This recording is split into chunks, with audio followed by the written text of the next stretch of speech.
दहेज नाम तो सुने ही होंगे। हाँ, क्यों नहीं। आजकल न्यूज़ में तो ये रहता है, कभी दहेज के कारण किसी को जला करके मार दिया जाता है, कभी दहेज के कारण किसी को फांसी लगा करके मार दिया जाता है, तो कभी दहेज के कारण तरह तरह से लोगों को प्रताड़ित किया जाता है, तो कभी दहेज के कारण कोई सुसाइड कर लेती है। तो नाम तो आप जरूर सुने होंगे दहेज का। तो आइए थोड़ा सा बात कर लेते हैं दहेज के ऊपर। हाँ, बात करने से पहले एक बात मैं बता दूं जिसको आप ना सिर्फ कान से सुने बल्कि दिमाग में बिठा लें।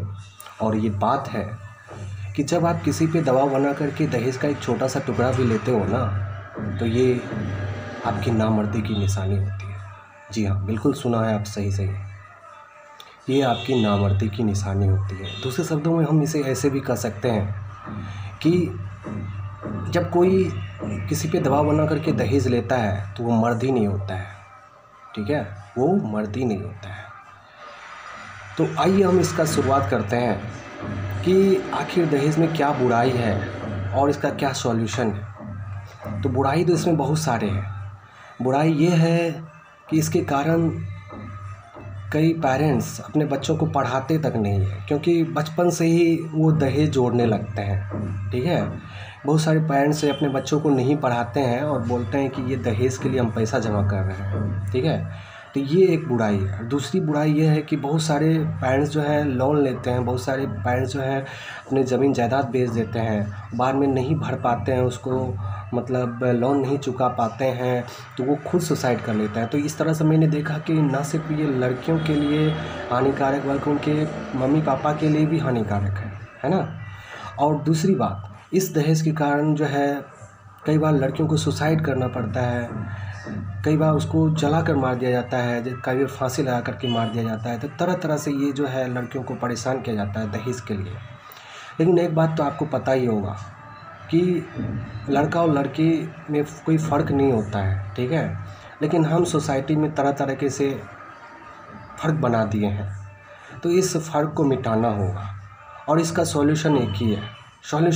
वो सॉल्यूशन है कि हम अपनी बेटी को एजुकेशन दें। एजुकेशन इस तरह से दें कि वो प्रॉपरली अपने पैरों पे खड़े हो जाए और किसी पे वो डिपेंड ना रहे। क्योंकि हमारे सोसाइटी में जैसा कि देखते हैं ना कि पुरुष प्रधान सोसाइटी है, पुरुष प्रधान सोसाइटी में जो पत्नी होती है, आप सोचती है कि पति सबसे ऊपर है, ठीक है, हम नीचे हैं उनसे। तो ऐसा जो वो सोचती है ना, गलत सोचती है। आप कभी भी नीचे हो ही नहीं सकती है, मतलब कैसे हो सकती हो आप नीचे। देखिए, बताया जाता है कि पत्नी जो होती है ना वो अर्धांगिनी होती है। अर्धांगिनी मतलब हाफ पार्ट, बेटर हाफ। तो अर्धांगिनी तो मतलब आधा अंग आप हो, तो आधा अंग आप हो तो कैसे आप इक्वल है ना।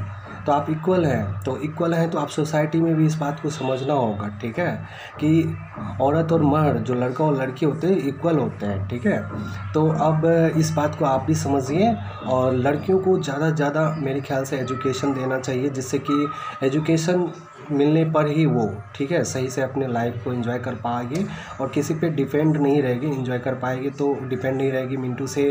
ये कि जो आजकल डिपेंडेंट रहती है, जो बहुत सारे लड़कियां जो छोड़ने से पहले अपने हस्बैंड को ये सोचने लगती है कि पता नहीं क्या होगा, फिर खाने को मिलेगा कि नहीं, ये सारी बातें भी बहुत सारे जो है मैंने सुना है और देखा भी है कि वो सोचने लगती है कि फिर कैसे होगा, डाइवोर्स हो जाएगा, बहुत सारी बातें।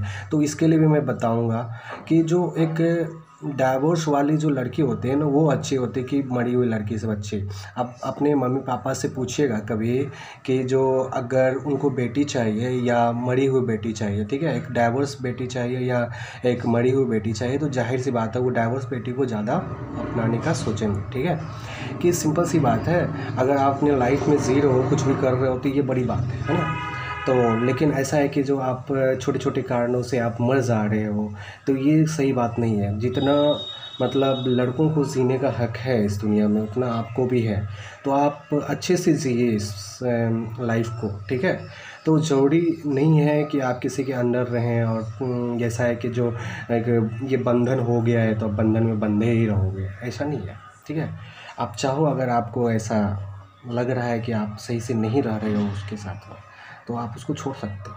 आप छोड़ सकते हो। और दूसरी बात यह है कि जो उसके बाद में छोड़ने के बाद में आपके पास में एक प्रॉपर प्लान होना चाहिए। ये प्लान यही है कि जो आप किस तरह से आप अपने लाइफ को जीते हो, ठीक है। तो ये एजुकेशन जब आपका प्रॉपर रहेगा तभी आप इस लाइफ को अच्छे तरीके से जी पाओगे। तो इसको इस तरह से देखो और सही तरीके से एजुकेशन लो, आगे बढ़ो, ठीक है। Thank you.